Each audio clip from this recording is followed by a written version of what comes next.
En fait, on te dit: «C'est super, tu fais baisser ton impôt», mais tu fais baisser un impôt qui n'est taxé qu'à une chose, c'est taxé au traitement fiscal. Alors que si ça n'était pas imputé sur tes revenus de salaire, ça constituerait une baisse sur des revenus qui sont traités à 2 traitements, fiscal et social. C'est Ouais, compliqué. Donc imagine bien que le contribuable français, pour qu'il comprenne ce que je lui dis, il va pas le comprendre. bien sûr. Donc lui, il va se dire: «Ah, j'ai une baisse d'impôt, trop bien». Ouais, Ouais, mais en fait, si on t'imputait pas ça sur ton salaire, tu aurais une plus grosse baisse d'impôt sur tes revenus locatifs qui sont traités doublement. Bien sûr. c'est un manque de contexte et comme les gens n'auront pas cette curiosité intellectuelle d'aller se renseigner Mmh.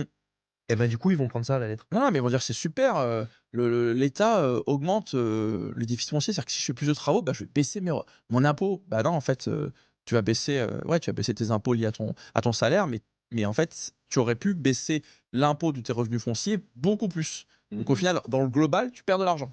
Tu OK. perds 17,2 de l'argent imputé. Parce que tu aurais pu Bah, l'argent que tu imputes sur tes salaires, tu vas pas l'imputer sur tes revenus locatifs, ouais. Heu, Mmh.